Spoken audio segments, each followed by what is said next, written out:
آپ صلی اللہ علیہ وسلم نے پوری انسانیت کو محبت اور پیار کا درس دیا ہے اور ہر کمیونٹی کو اپنے ساتھ ملایا ہے، اور اسی طرح غلاموں کو بھی بہت زیادہ پروٹوکول دیا ہے۔ عزیز طلبہ، غلام وہ لوگ تھے جو جنگ کے دنوں میں یا جنگ کے دوران پکڑے جاتے ہیں، یا کوئی قوم فاتح ہو جاتی ہے اور مفتوحہ قوم کے جو لوگ ہیں ان کو اپنا غلام بنا لیا جاتا ہے، یا ان کی عورتوں کو اپنی لونڈیاں بنا لیا جاتا ہے۔ اور پھر کیا ہوتا ہے کہ غلام کی اپنی سے ختم ہو جاتی ہے، وہ اپنے آقا کے رحم و کرم پہ ہوتا ہے اور اسی نے اس کو چلانا ہے، اسی نے اس کو دیکھنا ہے۔ وہ ایسا کمیونٹی کا حصہ ہوتا ہے جس کے اندر خواہشات جتنی مرضی ہوں، اس کی کسی خواہش کا احترام نہیں کیا جاتا ہے، نہ اس کے دن کو دیکھا جاتا ہے، نہ اس کی رات کو دیکھا جاتا ہے، بس اس کو یہ کہا جاتا ہے کہ تم نے کام کرنا ہے۔ آپ صلی اللہ علیہ وسلم نے یہ حکم دیا ہے اہل ایمان کو کہ جو تم کھاؤ وہ اپنے ملازموں کو، اپنے غلاموں کو کھلاؤ، جو تم پہنو وہ اپنے غلاموں کو، ملازموں کو پہناؤ، جس طرح کی تم رہائش کو پسند کرتے ہو اسی طرح کی رہائش ان کے دو،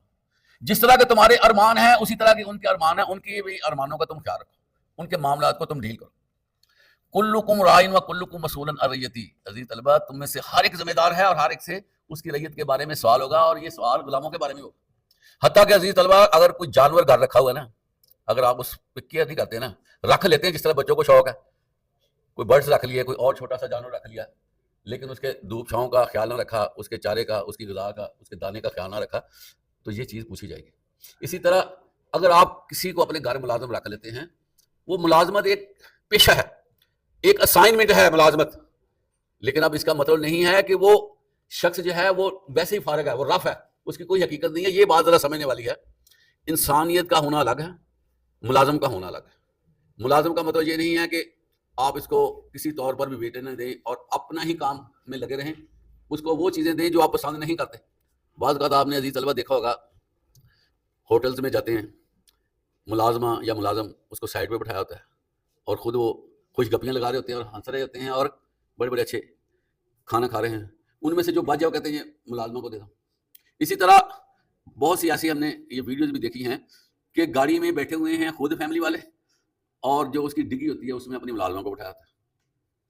تو یہ جو انسانیت کی توہین ہے، ملازم کا مطلب یہ نہیں ہے کہ آپ انسانیت کی توہین کرتے ہیں، اس کے بارے میں اللہ نے پوچھنا ہے۔ اور ہر دل میں، یہ آپ نے سنا بھی ہوگا، ہر دل میں اللہ بستا ہے، یہ پتا ہو،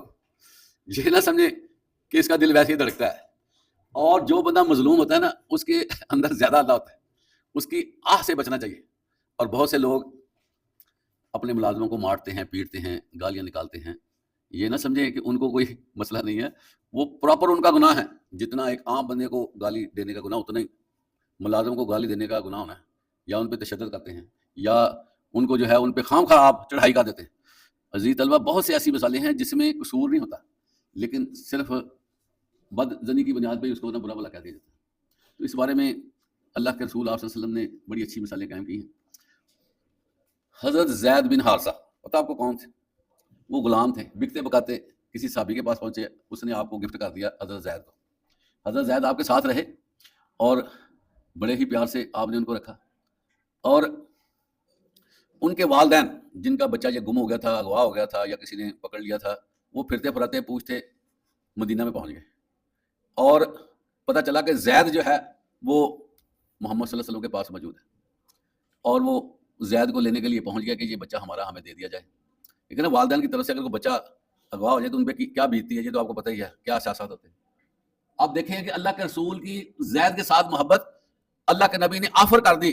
کہ آپ زید کو لینے کے لیے آئے ہیں تو لیجیے، اگر یہ رضامند ہوتا ہے۔ تو آپ نے اس کو اتنی شفقت محبت دی حضرت زید کو کہ اس نے اپنے پیرنٹس کے ساتھ جانے سے انکار کر دیا۔ حالانکہ دیکھیں بچہ بچھڑا ہوا ہے، کب سے بچھڑا ہوا ہے، اور ماں ہے، باپ ہے، کتنی عظیم ہستیاں ہیں،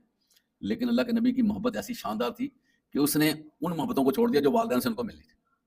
چنانچہ والدین نے بھی جب دیکھا کہ یہ بچہ جانے کو تیار نہیں ہے تو پھر ان کو وہی رہنے دیا، لیکن یہ ہے کہ بچے کی وجہ سے ان کی آنکھوں میں ٹھنڈک آ گئی کہ ہمارا بچہ موجود ہے اور بڑا خوش ہے۔ اور جو غلام کے حوالے سے اسلام کا مطلب نظر وہ یہ ہے کہ غلام بنانے نہیں چاہیے، یہ انسانیت کی توہین ہے غلام بنانا۔ یہی وجہ ہے کہ اسلام نے ایسا طریقہ کار بنایا، رفتہ رفتہ غلامی ختم ہوتی ہے، اور اگر کوئی بندہ جھوٹی قسم کھا لیتا تو اس کا افزانہ یہ رکھا گیا کہ وہ غلاموں کو آزاد کرے، اس بہانے سے آزاد، پھر غلام آزاد کرنے کا ثواب بڑا رکھا گیا۔ تاکہ لوگ غلاموں کو آزاد کریں. پھر اسی طرح غلاموں کے تاریخ میں پہلی دفعہ حقوق رکھے گئے کہ غلام کا حق کیا،